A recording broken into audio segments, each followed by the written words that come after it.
우리 안드레아 신부님께서 교부들의 가르침을 통한 올바른 성모 신심과 성모님에 대한 교회의 가르침, 이 두 가지를 저에게 주제를 부탁을 하셨어요. 그래서 제가 준비를 하다 보니까 사실 교부의 가르침과 교회의 가르침은 분리할 수 있는 게 아니거든요. 교부들의 가르침을 근본 바탕으로 교회의 가르침은 거기서 나옵니다. 그래서 제가 고민을 하다가 이렇게 분리하는 게 조금 맞지 않을 수 있고, 그래서 또 제가 준비하는 주제가 이게 1시간에 도저히 이게 안 되는 주제여서 2시간, 물론 잠깐 쉬는 시간 드립니다. 2시간 동안 제2차 바티칸 공의회 문헌에서 이제 나타나는 성모님에 대한 그런 교리나 신학, 신심 이런 것들을 살펴보고, 근데 그 안에 담긴 게 다 교부들이 또 하신 내용이에요. 복합적으로 되어 있어요. 그래서 이번 2시간에 걸쳐서 바티칸 공의회에서 어떻게 성모님의 그 신비를 설명하는가, 이것을 제가 강의해 드리고, 교부들의 이 성모님에 대한 가르침은 제가 예전에 한국에서 강의를 한 적이 있어요. 그래서 그 강의는 따로 여러분들에게 우리 신부님 통해서든 꾸리아 단장님 통해서든 제가 보내드릴 테니까 그 강의는 따로 여러분들이 강의 들으실 수 있고 강의록도 보실 수 있습니다. 이번 두 강의도 제가 신부님께나 단장님한테 강의록도 드리고 강의 다시 들으실 수 있도록 해드릴 테니까 너무 풀 서비스를 해드리는 것 같네요. 백삼이 성당에서 이렇게 또 초대를 해주셔서 제가 처음 왔는데 성당이 아주 예쁘고 깔끔한 것 같아요. 제가 뉴욕, 뉴저지에 많은 성당 갔는데 이렇게 깔끔한 성당 처음 봤어요. 대부분 오래돼가지고 다 손 못 대고 이제 막 그런 상황들인데, 여기는 화장실도 너무 깔끔하고 성전도 너무 깔끔하고, 신부님께서 한 10년 전에 리모델링을 했다고 이렇게 말씀해 주셔서 그럴 돈이 있구나, 참 부럽구나. 저희 이튼 성당은 120년 다 돼 가는데 돈 없어서 한 번도 리모델링 한 적이 없는 오래된 성당이에요. 언제 무너질까 염려하면서 살고 있는데 아직 무너지진 않고 있습니다. 그래서 이제 제2차 바티칸 공의회라고, 혹시 여러분 들어보셨어요? 한번 손 들어보세요. 이 용어 자체를 들어봤다. 듣긴 들어봤어요? 이거 언제 열렸어요? 1962년에 열려서 언제 끝났어요? 1965년에 끝났죠. 4년 동안 했죠. 이 공의회를 누가 열었습니까? 요한 23세라는 성인 교황님이 여셨고, 누가 폐막을 했죠? 바오로 6세라는 또 다른 성인 교황님이 폐막을 했어요. 내년이면 폐막 60주년이 됩니다. 그래서 지금 프란치스코 교황님이 내년을 희년으로 이미 선포를 하셨죠. 바티칸 공의회 때문에 선포하신 건 아니고 다른 이유들과 함께 그렇게 하셨습니다. 그래서 또 다른 성인 교황님이죠. 요한 바오로 2세 교황님. 여러분, 지난 세기에 이렇게 많은 교황님들이 성인 품에 오르신 것은 이거 평범한 일이 아니에요. 여러분, 그냥 때가 되면 교황님은 성인이 되는구나, 아니에요. 역사상 교황님 중에 성인된 분이 많지 않아요. 그래서 여러분, 지난 세기에 교황님들이 다 특별한 분이셨어요. 특별한. 여기에 대해서 자세히 알고 싶은 분은 한국의 그 손희송 주교님이라고 혹시 들어보셨어요? 네, 서울교구 총대리 주교님이시죠. 아주 똑똑하신 분. 그분이 우리 시대의 일곱 교황이라는 또 책을 쓰셨죠. 그 근현대의 그 일곱 분의 그 교황님에 대해서 아주 잘 설명해주고 계시니까 그 책을 읽어보시면 될 것입니다. 저는 이렇게 강의할 때 책 소개를 많이 하거든요. 지나고 나서 신자들한테 물어보면 읽은 사람이 없어요. 그래서 제가 왜 이렇게 책 소개를 해야 되나 이런 생각을 하면서도 그래도 누군가는 읽어보리라. 한 명만 읽어도 된다. 이런 희망을 가지고 있습니다. 성 요한 바오로 2세 교황님은 제2차 바티칸 공의회에 대해서 이런 말씀을 하셨습니다. 신앙의 유산을 지키는 것은 주님께서 당신 교회에 맡기신 사명이며 교회는 이 사명을 항구히 수행해 오고 있습니다. 본인의 선임자이신 존경하올 요한 23세께서 개막하셨던 제2차 바티칸 공의회가 의도하고 바랐던 바는 교회의 사목적, 사도적 사명을 명백히 설명하고 복음의 진리를 밝힘으로써 모든 지식을 초월하는 그리스도의 사랑을 찾고 그 사랑을 받을 수 있도록 모든 사람을 이끌고자 하는 것이었습니다. 먼저 신앙의 유산이라는 단어 혹시 들어보셨어요? 신앙의 유산. 이제 점점 대답 소리가 줄어들고 있습니다. 모든 성당의 공통된 현상이에요. 저는 질문을 잘 던지는데 처음엔 막 사람들이 크게 대답하다가 점점 소리가 줄어들고 나중엔 아무도 대답을 안 해요. 그래서 이게 여러분들이 우리 교회의 용어들, 이제 교회가 사용하는 어떤 표현들 이런 것들이 아직 익숙하지가 않다는 그런 표시가 되겠죠. 신앙의 유산 이러면 위대한 유산을 들어봤는데 이런 분들이 많더라고요. 신앙의 유산은 이제 라틴어로 Depositum Fide이라는 이제 영어로 하면 The Deposit of Faith 이렇게 되겠죠. 이 2000년 교회 안에서 우리 교회가 2000년 동안 지켜온 그 신앙의 모든 진리를 이제 총체적으로 신앙의 유산이라고 하는데 이것은 조금 더 설명을 드려야 될 필요가 있어서 먼저 가톨릭 교회 교리서 97항을 보면 이렇게 얘기를 해요. 성전과 성경은 교회에 맡겨진 하느님 말씀의 유일한 성스러운 유산을 형성한다. 그러니까 신앙의 유산은 성전과 성경에 있다. 이렇게 알아들으면 되겠죠. 그래서 우리 신자들이 성경은 조금 아시는 것 같아요. 구약 신약 그 73권으로 되어 있는 그 성경 여러분 요즘 공부도 하시고 또 요즘 다행히 유튜브로 또 성경 강의 많으니까 공부하시면 되는데 성전에 대해서는 우리 신자분들이 여전히 잘 모르세요.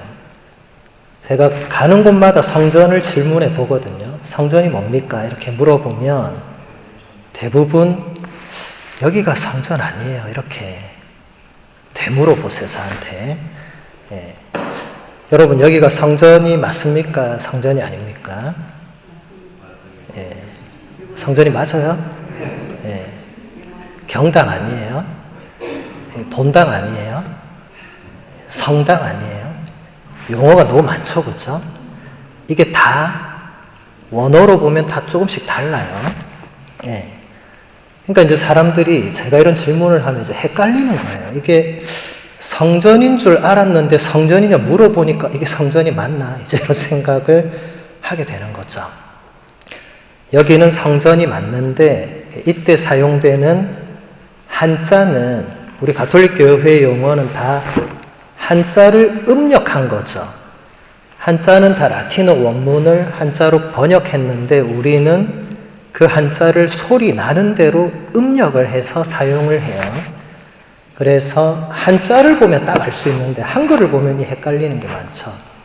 그래서 성전이라고 할 때 성자는 여러분 잘 아는 그 거룩할 성자, 성인 성자고, 여기에 성전을 말할 때는 정각전자, 궁전할 때 그 전자를 써요. 그런데 지금 가톨릭교회 교리서가 말하는 이 신앙의 유산에서 그 근원이 되는 성전과 성경할 때 그 성전은 전할 전자, 전통, 전승할 때 전자입니다. 여러분 한자를 보면 바로 아실 건데 한글은 성전, 성전 똑같이 되어 있으니까 헷갈릴 수 있죠. 그래서 이 성전은 성경 이외에, 물론 성경을 바탕으로 우리 교회가 2000년 동안 지켜온 이 하느님의 그 계시 진리를 다 해석하고 그 진리를 통해서 드러난 교리를 다 담아낸 엄청난 방대한 신앙의 유산이 성전이라고 할 수 있어요. 성경은 73권으로 딱 끝났죠. 얼마나 감사할 일입니까? 74권이 없잖아요. 그렇죠? 73권이니까 정해진 것만 열심히 하면 되는데 성전은 교회가 지속되는 한 계속 이어지는 거죠. 교회의 이 살아있는 숨쉬는 이 신앙의 유산이 멈추지 않습니다. 이거는. 그래서 이것은 오늘 잠깐 이 시간에 다 배울 수는 없고, 제2차 바티칸 공의회가 남긴 문헌도 이게 다 성전에 해당이 되겠죠. 가톨릭 교회 교리서 성전에 해당되겠죠. 우리가 공경하는 성모님에 대한 신심, 묵주기도 다 성전에 해당되겠죠. 왜냐하면 성경에 그런 용어들이 나오지 않잖아요. 그래서 여러분들이 이 가톨릭 교회는 성전과 성경을 같이 신앙의 유산으로 받아들입니다. 또 하느님 계시의 원천으로 받아들입니다. 개신교회라고 들어보셨죠? 프로테스탄트라고. 우리가 그냥 쉽게 기독교라고 하는 수많은 교회들 있죠. 그렇죠? 수많은 개신교회들.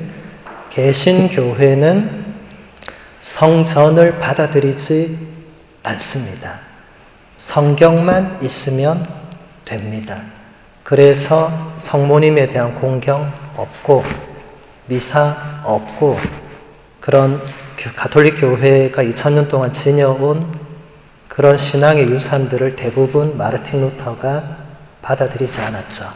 칠성사 없고 세례만 받아들였죠. 이렇게 차이가 나는 거예요. 그래서 가톨릭 교회 교리서 92항과 93항을 보면 또 이렇게 설명을 합니다. 신자 전체는 믿음에서 오류를 범할 수 없으며 주교부터 마지막 평신도에 이르기까지 신앙과 도덕에 관하여 보편적인 동의를 보일 때 백성의 초자연적 신앙 감각의 중개로 이 고유한 특성을 드러냅니다. 실제로 진리의 성령께서 일깨워 주시고 지탱하여 주시는 저 신앙 감각으로 하느님의 백성은 성도들에게 한 번 전해진 믿음을 온전히 지킵니다. 갈수록 어려워지고 있습니다. 갈수록 저 신부님이 오늘 우리를 왜 이렇게 힘들게 하나 하는 표정으로 저를 보고 계시는데, 제가 방금 출처를 말씀드렸죠. 가톨릭 교회 교리서에 이렇게 적혀있다. 제가 지금 어디서 지어내고 여러분을 괴롭게 하려고 한 게 아니고 우리 교리서에, 여러분이 알아야 되는 그 교리가 담겨있는 그 교리서에 이렇게 적혀있는 거예요. 근데 하도 말이 어려우니까 이제 저 같은 신부들이 자꾸 설명을 해줘야 되는 거죠. 신앙의 감각이라는 이게 영어로 하면 이제 sense of the faith 이렇게 되겠죠. 신자들이 가지고 있는 어떤 신앙에 대한 감각이 있다. 이게 뭐냐? 여러분들이 지금은 그런 신자들이 별로 없겠지만 교회 역사 안에서 이단들이 발생했을 때 이단은 처음에는 내가 이단이다 이렇게 아무도 말하지 않아요. 이단은 다 교회 안에서 그냥 같이 이렇게 성장하다가 어느 날부터 조금 다른 뭔가를 말하기 시작해요. 사입이랑 또 구분해야 돼요. 사입이 내시당초 교회 안에 있지 않고 어디 있는지 모르는 누군가가 뭐 자기가 제2의 예수다, 자기가 성령을 받았다 뭐 이런 주장하는 사람들이 있어요. 우리나라에만 제2의 예수가 한 50명 넘는다 하니까 뭐 그것까지 우리가 일일이 신경 쓸 수는 없고, 이단은 교회 안에서 시작이 됩니다.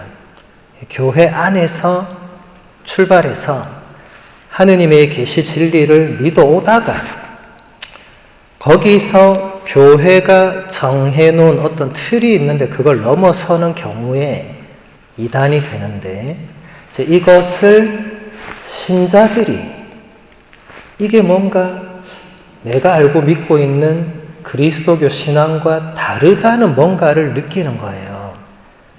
거기서 신앙 감각이라는 게 드러나는 거거든요. 한 가지만 예를 들면 아리우스라는 사제가 있었어요. 아리우스라고 혹시 들어보셨어요? 네. 어디서 들었어요? 보통은 아리우스 하면 다 처음 듣는데 역시 우리 백삼위 성당은 훌륭한 신부님들을 모시고 있어서 그런지 아리우스를 알면 이거 뭐 제 강의는 전혀 어렵지 않을 겁니다. 네. 아리우스라는 사제가 어떤 걸 주장했어요? 예수님은 하느님과 똑같은 존재가 아니라고 했죠. 그러면서 예수님은 피조물이라고. 그런데 피조물 중에서는 좀 특별하다고. 그러니까 하느님이 있고 피조물이 있고 요 중간쯤에 예수님을 놓은 거예요. 이렇게 강론을 하니까 신자들이 가만히 듣고 있다가 뭔가 이상한 거예요. 여러분 요한복음서 1장 1절에서 뭐라고 하죠? 한 처음에 말씀이 계셨다. 말씀은 하느님과 함께 계셨는데 말씀은 하느님이셨다. 라고 우리가 얼마 전에 주님 성탄 대축일 남미사 때 복음서를 들었어요. 요한복음 1장 1절에서 18절 로고스 창가라고 하는, 분명히 말씀은 하느님과 같다고 성경에 나와 있는데 아리우스라는 신부님이 아니라고 하니까 신자들이 좀 이상한 거예요. 이상하니까 어떻게 했겠어요? 주교님한테 얘기했겠죠. 주교님한테 얘기했더니 주교님도 이게 뭐가 좀 이상한 거예요.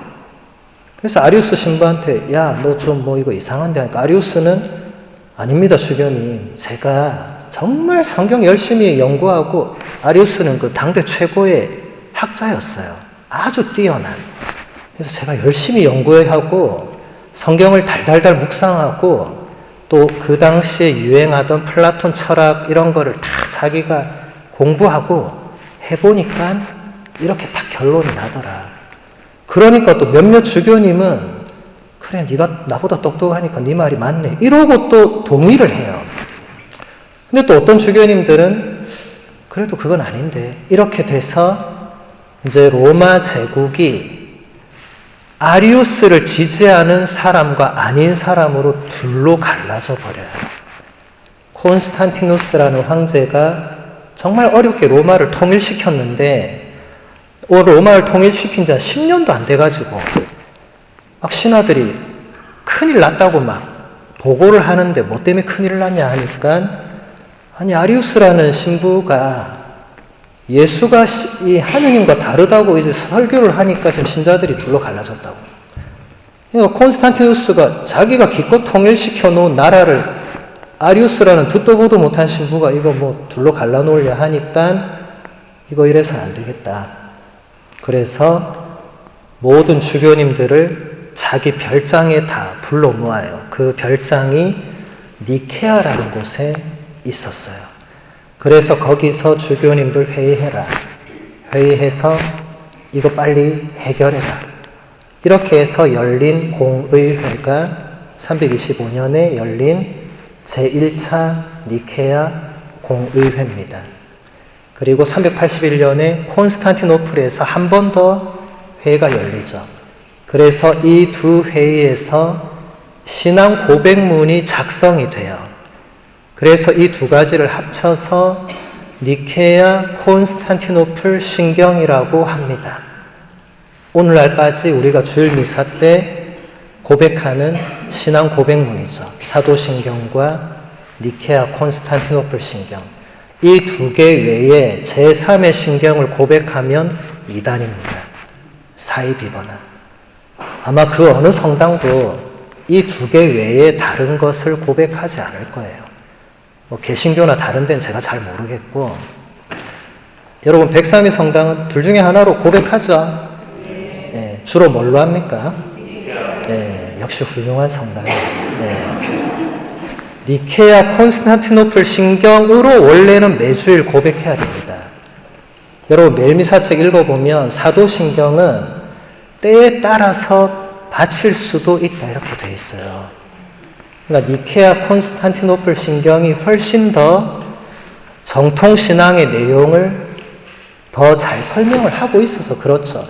사도신경은 이게 너무 초반에 나온 신앙 고백문이다 보니까 예수님의 신성에 대한 영원으로부터 예수님이 하느님과 같이 존재하시는 것에 대한 언급이 한마디도 없어요. 그러다 보니까 아리우스 같은 이단이 나온 거죠. 그래서 니케아 콘스탄티노플 신경이 그 내용을 보완해 주는 겁니다. 이 사례에서도 여러분들이 알 수 있는 것은 아리우스가 이상하다고 누가 생각했냐면 신자들이. 듣다 보니까 이상한 거예요. 내가 믿고 있는 예수님은 하느님과 똑같은 분인데 신부가 아니라고 하니까 신부가 이상한 거예요. 여러분도 이 시대에도 신부가 이상할 수도 있어요. 이단으로 빠지는 신부님도 있습니다. 처음엔 안 드러나죠. 그래서 여러분들이 듣다가 이상하면 주변님한테 얘기해야 됩니다. 우리 신부님 오늘 강론했는데 성모님이 성부, 성자, 성령 다음에 성모님이 있다고 해서 하느님은 이제 사위일체라고 아까 강론을 했다. 내가 알기로는 가톨릭 교리는 삼위일체고 성모님은 하느님과 같은 분이 아닌데 우리 신부님이 어느 날 비슷하다고 했다. 주교님한테 알려야 됩니다. 예. 왜냐하면 그 신부님이 잘못 알았거나 이제 한 발 더 나가면 이거 위험한 거죠. 신부님들이 완벽한 인간이 아니기 때문에 뭐 실수할 수 있고 잘못할 수 있죠. 근데 문제는 이제 아리우스라는 신부님이 이렇게 해서 결정나서 너의 주장은 우리 계시 진리와 맞지 않으니까 너 철회해라 했을 때 예, 제가 잘못 묵상했습니다. 했으면 아리우스는 성인품에 올랐을 거예요, 나중에. 근데 아리우스는 끝까지 내 주장이 맞다고 하니까 그럼 어떻게 해야 됩니까? 그러면 너는 나가라. 어쩔 수 없다. 나가서 네 주장이 맞다고 해라. 왜냐하면 신자들에게 계속 혼란을 주니까 너는 나가야 된다. 이것을 라틴어로 ex communicatio라고 합니다. X는 바깥으로 가는 거고 communicatio는 영어의 communication이죠. 커뮤니티에서 나가는 거예요. 그것을 우리말로는 파문 혹은 단죄라고 합니다. 나가면 끝이죠. 여러분 가톨릭 교회 밖을 나가기는 쉽지만 나가면 끝입니다. 그래서 나가기 전에 한 번은 생각해야 됩니다. 나갈까 말까 하다가 그때 어느 날 장신부님이 나가면 끝이라고 했는데 그러면 나가기가 어렵겠죠. 쉽게 못 들어옵니다. 한번 이단으로 나가거나 사이비로 빠진 사람은 쉽게 못 나오죠. 아우구스티노 성인같이 위대한 성인도 마니교라는 이단에 10년 동안 빠져 있었고 못 나왔어요. 그토록 위대한 신학자, 철학자도 못 나왔습니다. 그런데 여러분이 그런 데 들어갔다 이상한데 못 나올 가능성이 높겠죠. 단순히 못 나오는 게 아니라 여러분 다 알다시피 가정이 파탄납니다. 이상한 데 빠지면 본인도 굉장히 힘들지만 가족이 다 같이 힘들게 되죠. 그래서 가톨릭 교회 바깥으로 나가는 것은 쉽게 결정할 일은 아니죠. 자, 대중신심이라는 이 표현을 하나만 더 보도록 할게요. 가톨릭 교회 교리서 1674항 그리스도인 대중의 신앙심은 언제나 성인 유해 공경, 성당 방문, 성지 순례, 행렬, 십자가의 길, 종교 무용, 묵주기도, 매달 등과 같은 교회의 성사생활을 둘러싼 다양한 형태의 신심 행위로 표현되어 왔습니다. 대중이 신앙적인 표현을 교회가 공식적으로 받아들인 것들이 성인유해 공경, 그리고 큰 성당이나 성지를 방문하는 것, 성지 순례하는 것, 그리고 성체 행렬, 성모님 행렬, 그리고 십자가의 길 기도를 바치는 것, 그리고 성가를 부를 때 율동하는 것, 묵주기도 바치는 것, 성모님 메달 같은 거 착용하는 것 다 받아들였다는 거예요. 하셔도 된다. 그런 거는 아무 문제가 없다. 가톨릭 교회 교리서 1676항 대중신심을 지키고 후원하며 경우에 따라서는 이 신심의 기초가 되는 신앙심을 정화하고 바로잡아 그리스도의 신비를 더 잘 깨닫게 하기 위해서 사목적인 식별이 필요합니다. 이러한 행사는 주교들의 감독과 판단 그리고 교회의 일반적인 규범을 따라야 합니다.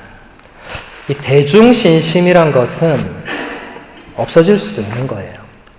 여러분 중세 때만 해도 성인 성녀들 자서전 읽어보면 이 악의 유혹을 끊어버리기 위해서 프란치스코 성인이 장미 정원을 막 굴렀잖아요. 이게 뭐죠? 자기 몸에 스스로 뭔가를 고통을 가한 거죠. 이런 게 중세 때만 해도 열심한 신자들은 다 그렇게 했어요.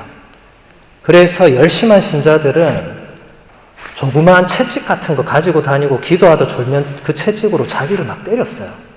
안 졸려고. 근데 이게 지금 그렇게 하는 신자 있습니까 혹시?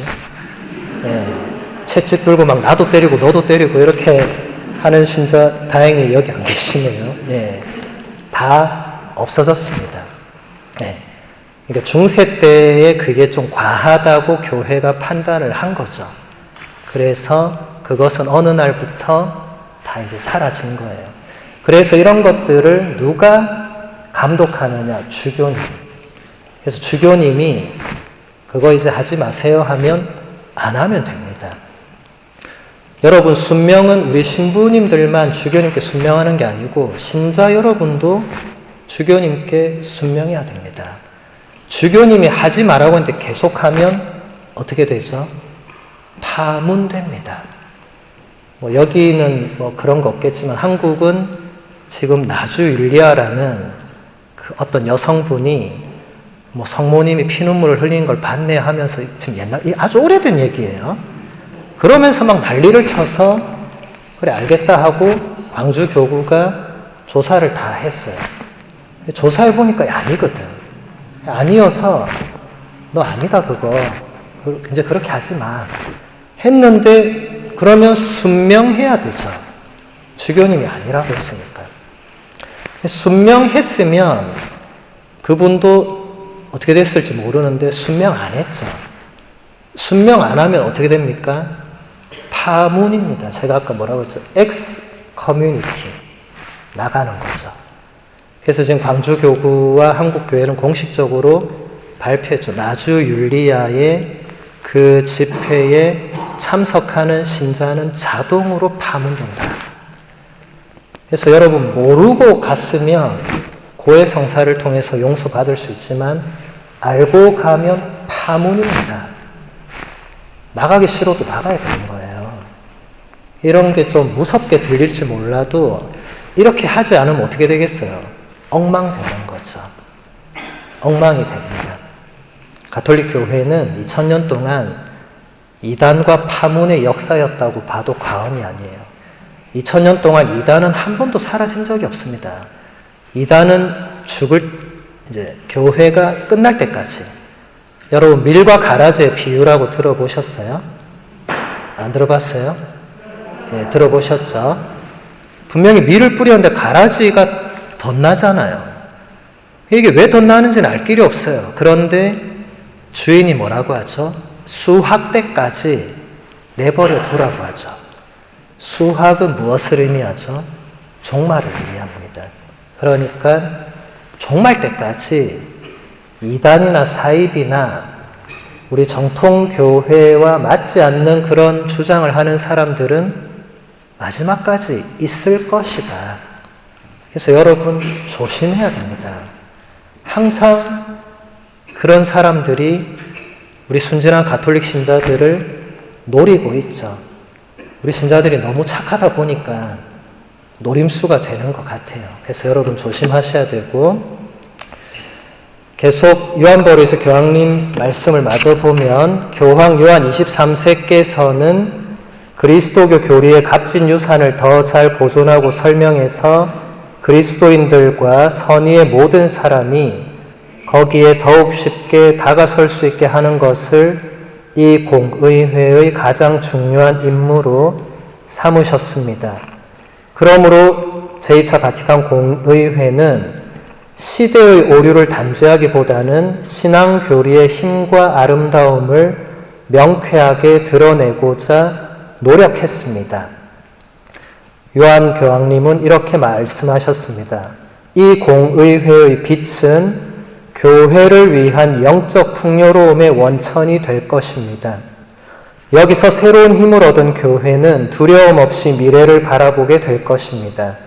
우리는 2000년에 가까운 세월 동안 교회가 걸어온 그 길을 따라 이 시대가 요청하는 과업에 아무 두려움 없이 기꺼이 헌신해야 할 것입니다.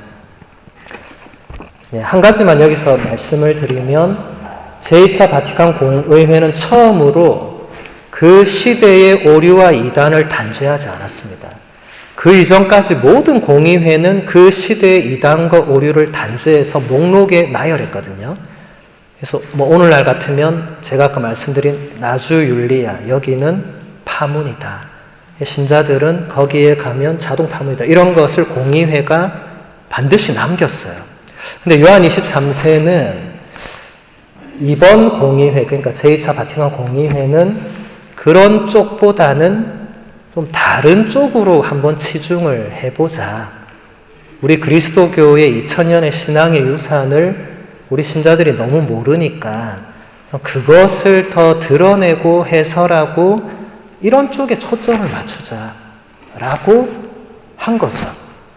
2000년 동안 공의회가 걸어왔던 노선을 요한 23세 교황님이 과감하게 바꾼 거죠. 엄청난 분입니다. 그래서 성인품에 오르셨잖아요. 제2차 바티칸 공의회를 마무리하셨던 성 바오로 6세 교황님은 이 공의회 자체를 현대의 위대한 교리서라고 평가를 했습니다. 그래서 여러분들이 신자라면 성경은 한 번은 읽어봐야 되겠죠. 성경을 처음부터 끝까지 한 번 이상 읽어보신 분 손 들어보세요. 나는 한 번 이상은 읽었다. 네, 손 내리세요. 제2차 바티칸 공의회 문헌을 한 번 이상 읽어본 분 손 들어보세요. 네, 손 내리세요.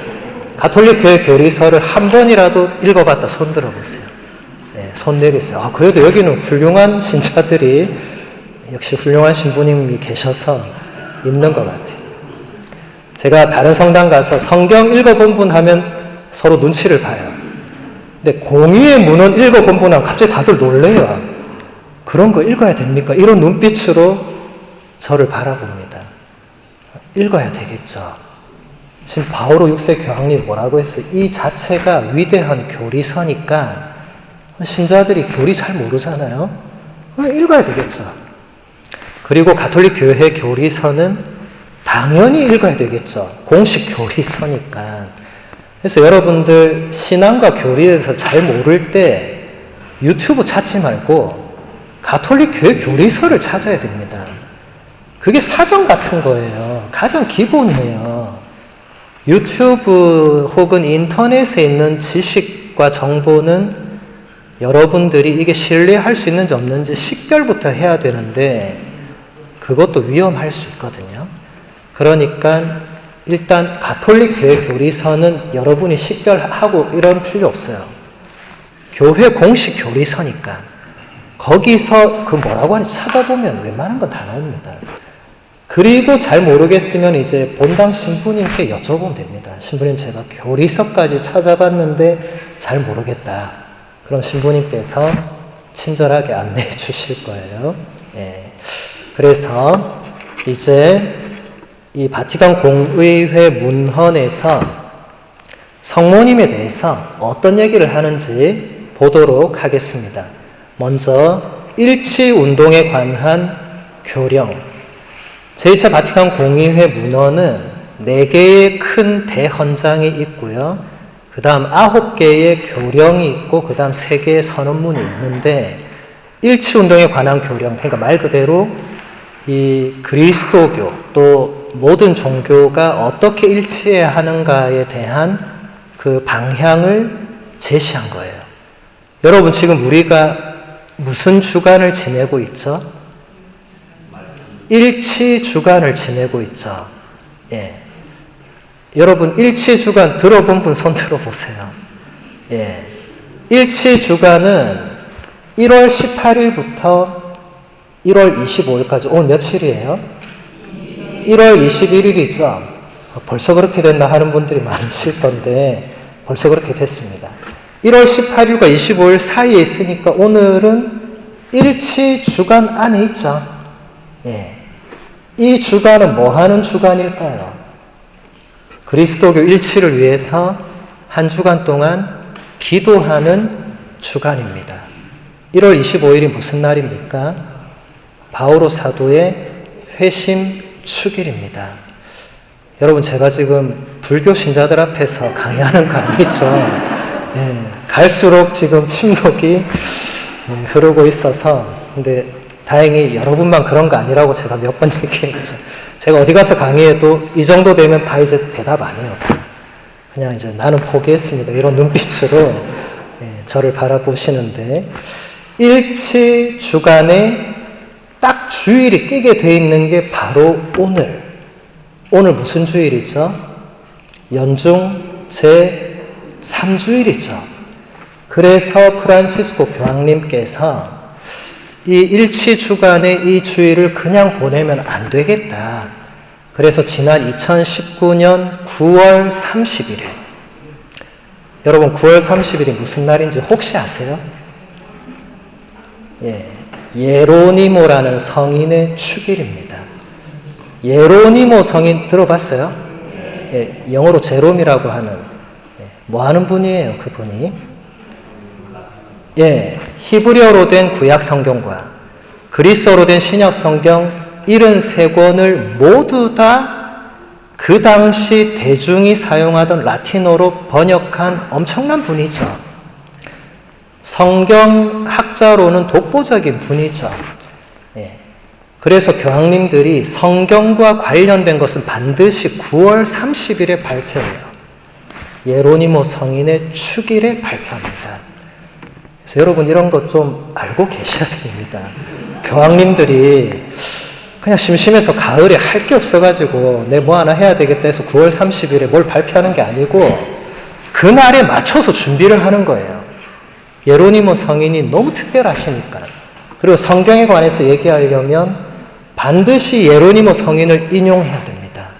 그래서 9월 30일 기억하셔야 됩니다. 돌아가신 베네딕토 16세 교황님이 2010년 9월 30일에 주님의 말씀이라는 권고를 발표하셨어요.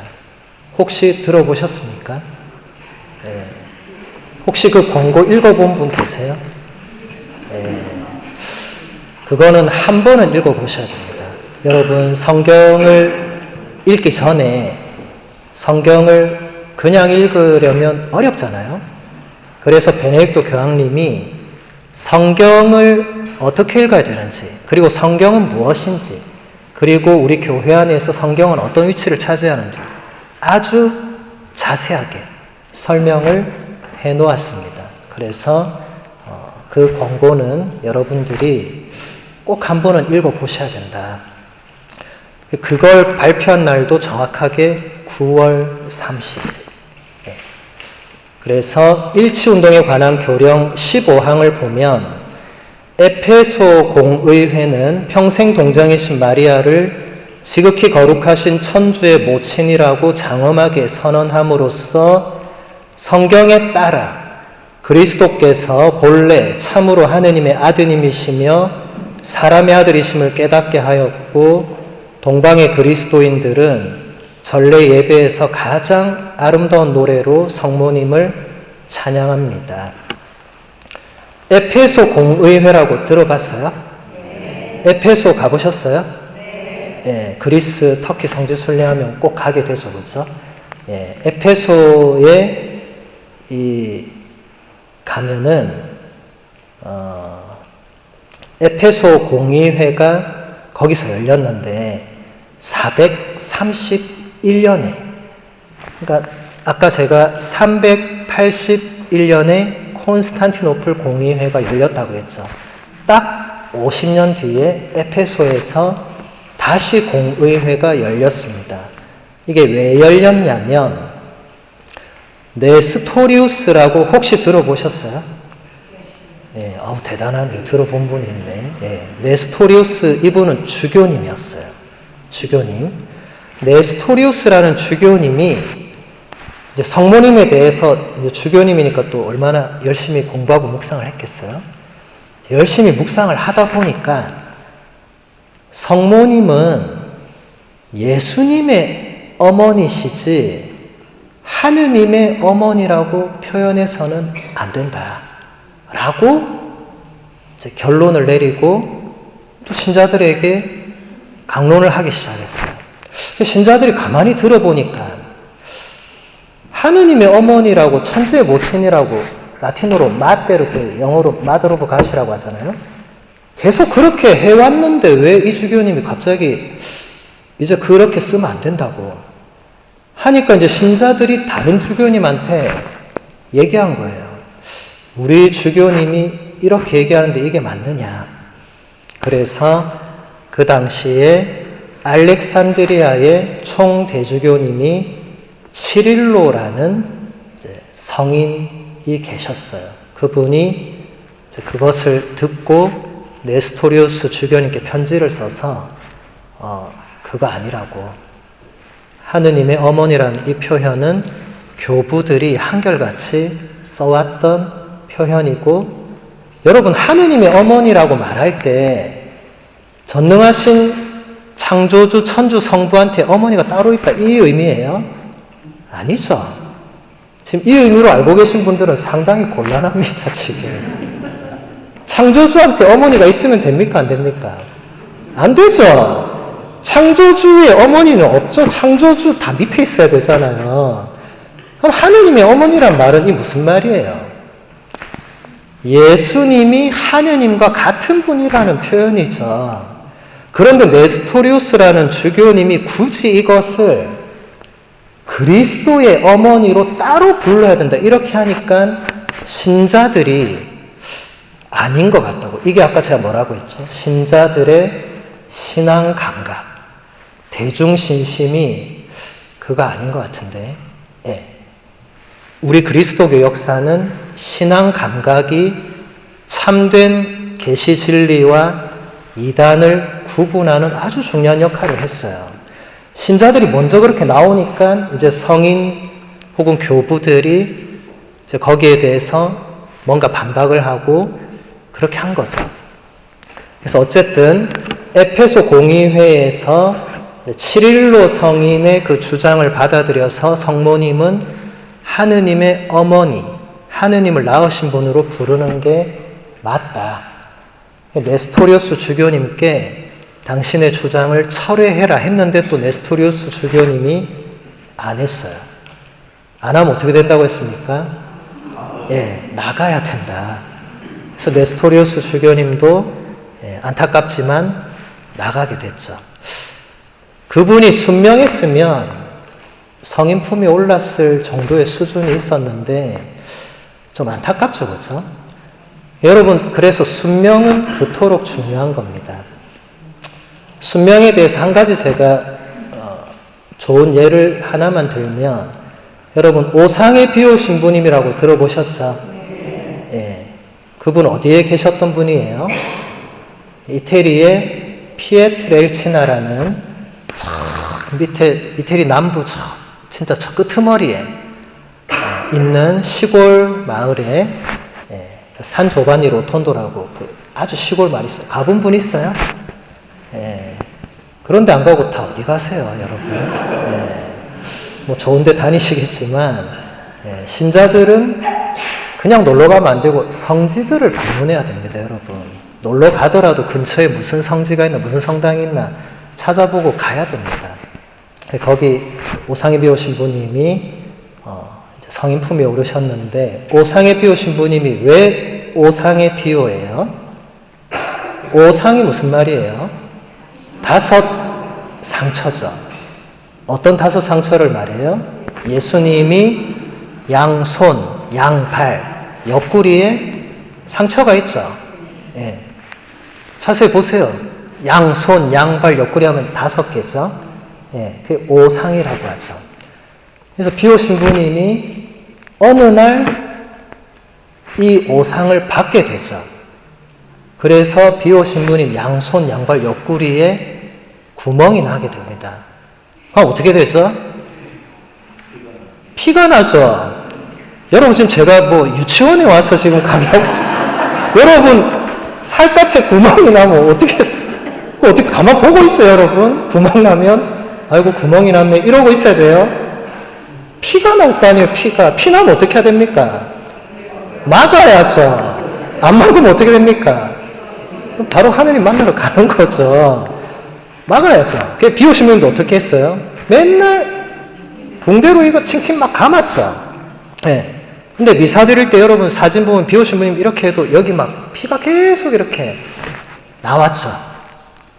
그래서 이게 동료 수사님들이 이거 보니까 이거 나주 율리아처럼 자기가 이거 밤마다 케찹 뿌리고 이런 거 아니야? 막 이런 또 생각이 들 수 있겠죠. 아니 똑같은 수도자인데 왜 누구는 저런 거 받고 나는 왜 아무것도 안 받고.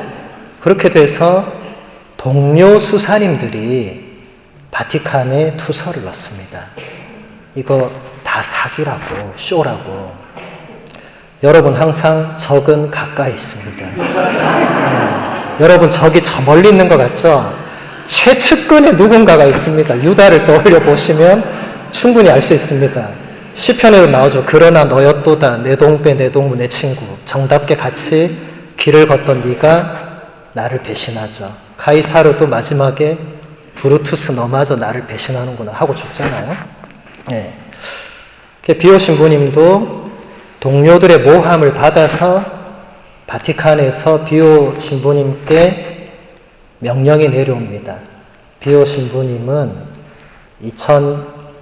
오늘 날짜로 치면 2024년 1월 21일부터 성사 집행 금지, 그리고 아무도 만나지 말고 혼자 독방에 있고 수도원에서 밥만 제공한다. 이렇게 했어요. 여러분 같으면 어떻게 하겠어요?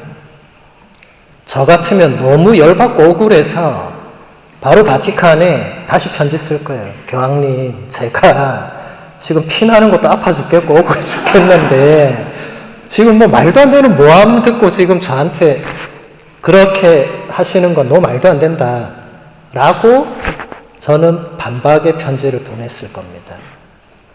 그리고 미사도 막 하고. 근데 비오 신부님은 그날부로 조그만 독방에 들어가셔서 아무것도 하지 않아요. 미사도 하지 않고 아무도 안 만나고 혼자서 이제 수도원에서 제공하는 음식만 좀 드시고 2년 넘게 그렇게 계셨습니다. 네스토리우스, 아리우스, 뭐 이런 분들하고 굉장히 대조적이죠.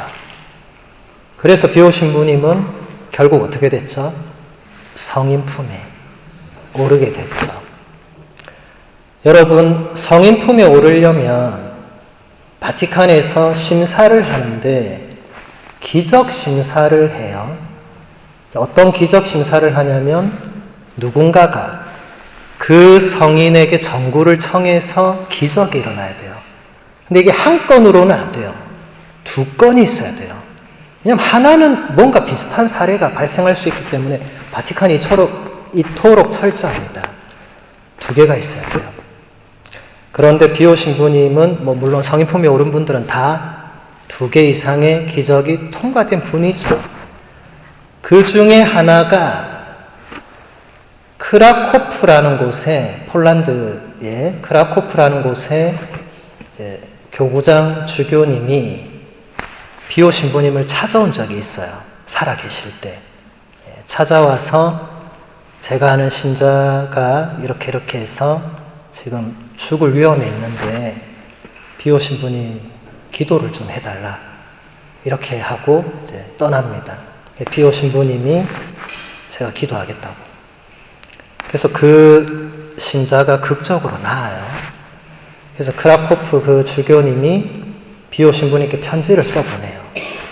비오신부님 기도로 그 신자가 정말로 기적적으로 나았다고, 감사하다고 편지를 써보내요. 비오신부님이 임종하실 때가 되어서 그 수많은 편지들, 전 세계에서 얼마나 편지가 많이 왔겠어요.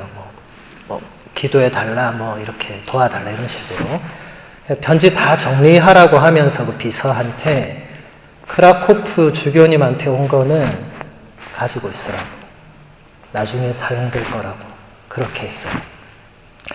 그래서 비서가 가지고 있었죠.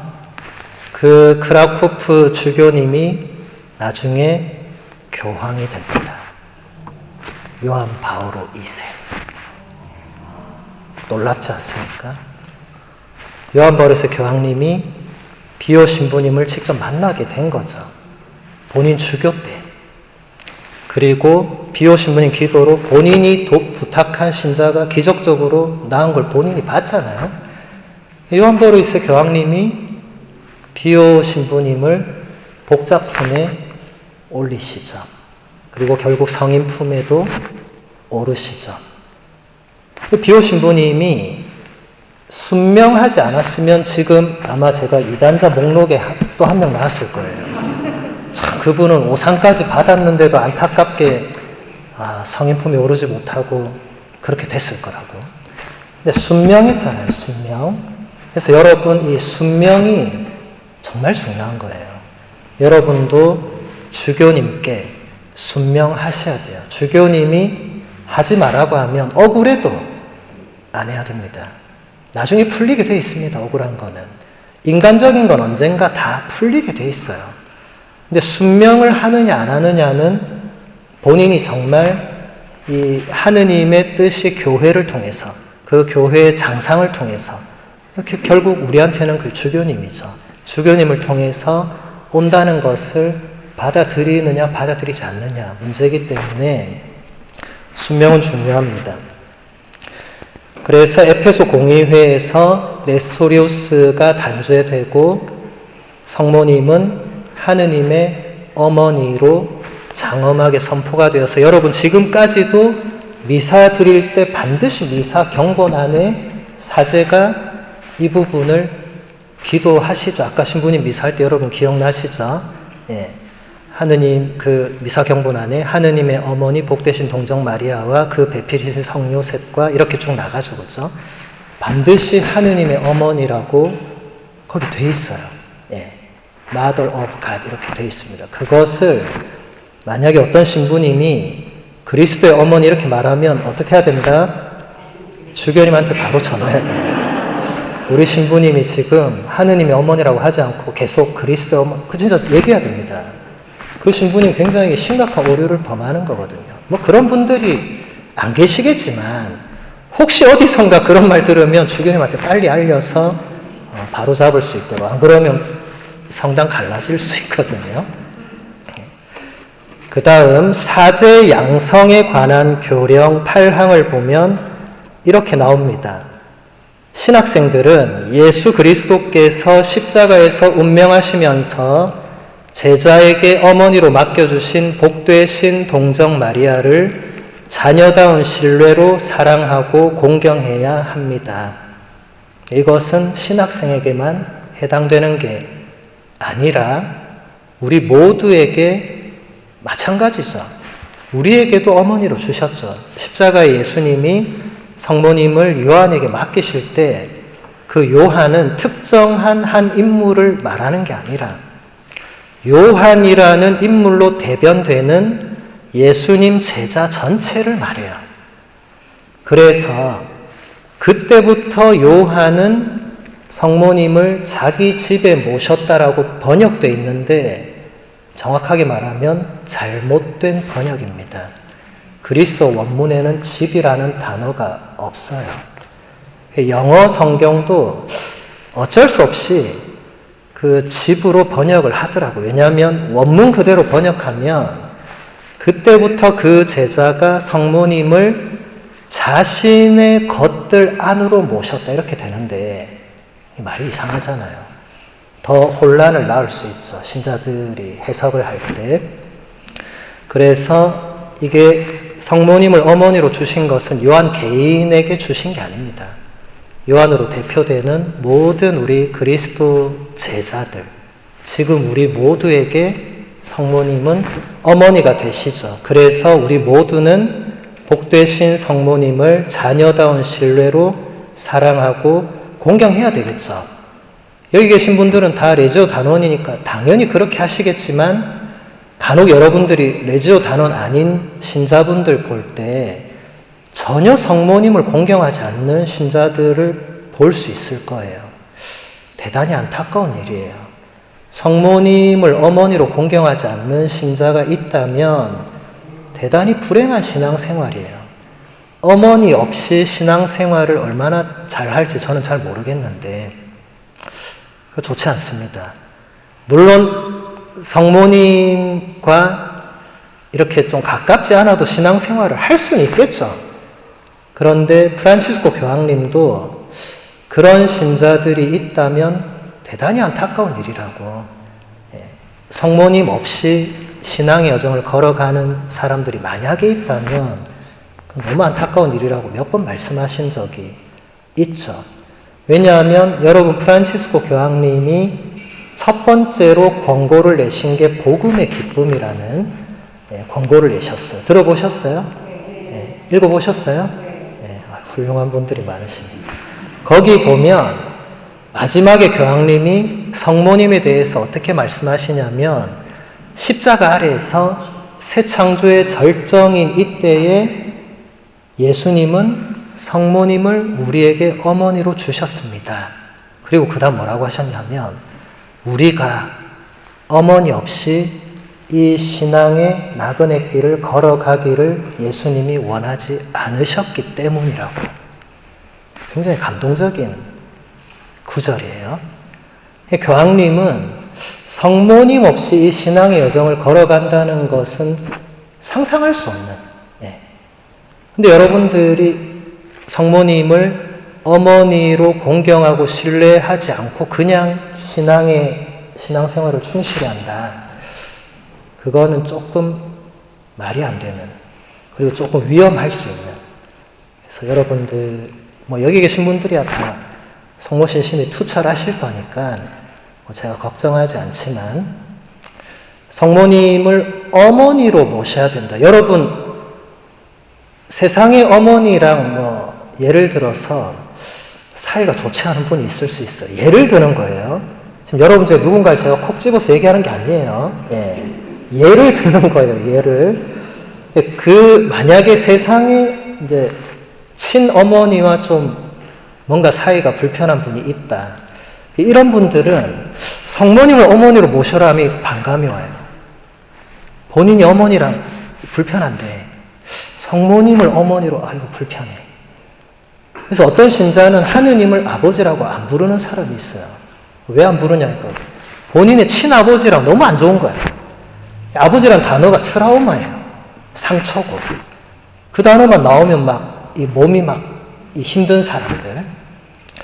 그렇게 받아들이라는 의미가 아닙니다.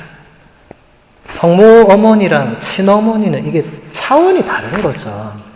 당연히 우리가 육신의 어머니를 공경하고 효도로 모시고 당연히 해야 되지만 성모 어머니는 그런 차원으로 모시는 분이 아니시죠. 근데 중요한 것은 여러분들이 신앙생활을 할 때, 기도를 드릴 때 얼마나 성모님께 의탁하고 성모님께 도움을 청하고 정말 어린아이가 엄마 품에서 어머니께 뭔가를 이렇게 청하듯이 그렇게 하고 있는가? 아니면 레지오 단원이가 어쩔 수 없이 보고를 해야 되니까 매일 묵주를 들고 이거 오늘도 해야 되나 말아야 되나 이거 어떻게 보고해야 되나 뭐 이러고 있는가? 예. 그러고 있으면 성모님이 그 뭐라고 생각하겠어요? 그냥 하지 마라 그냥. 그 뭐하러 억지로 이것도 해야 되나 말아야 되나. 예. 그냥 알 들고 성모성 해라. 예. 그런 분이 있다면 절대로 그러시면 안 되고 여러분 묵주기도 왜 하는 거예요? 보고하려고? 옆에 저 자매님이 매일 20단 하니까 나는 5단도 제대로 안 하는데 그래서 하는 거예요? 아니죠. 왜 하는 거예요?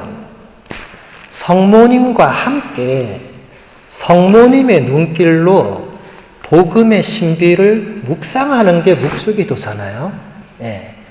하기 싫고 하고 싶고의 차원이 아닙니다. 하기 싫으면 일단 안 해야 됩니다. 하기 싫은 거 억지로 하면 어떻게 됩니까? 병납니다. 병이 나요. 그래서 결국 언젠가는 미련 없이 레지오로 나오는 이유가 하기 싫은 걸 몇 년을 억지로 하니까 이제 사람이 병이 나니까 난 더 이상 못하겠다. 죽어도 못하겠다. 이러고 이제 성령기도회로 옮겨갑니다. 이제 거기선 적어도 보고는 안 하니까. 예. 그래서 레지오 단원들이 힘들게 신앙생활 하는 건 다 알고 있습니다. 성모님은 어쨌든 여러분들이 보고를 위한 묵주기도를 성모님이 좋아하시진 않겠죠. 마음을 어머니께 드리는 그 효성의 마음을 담아서 묵주기도를 드리는 게 중요하겠죠. 네. 시간이 지나서 우리 잠시 휴식하고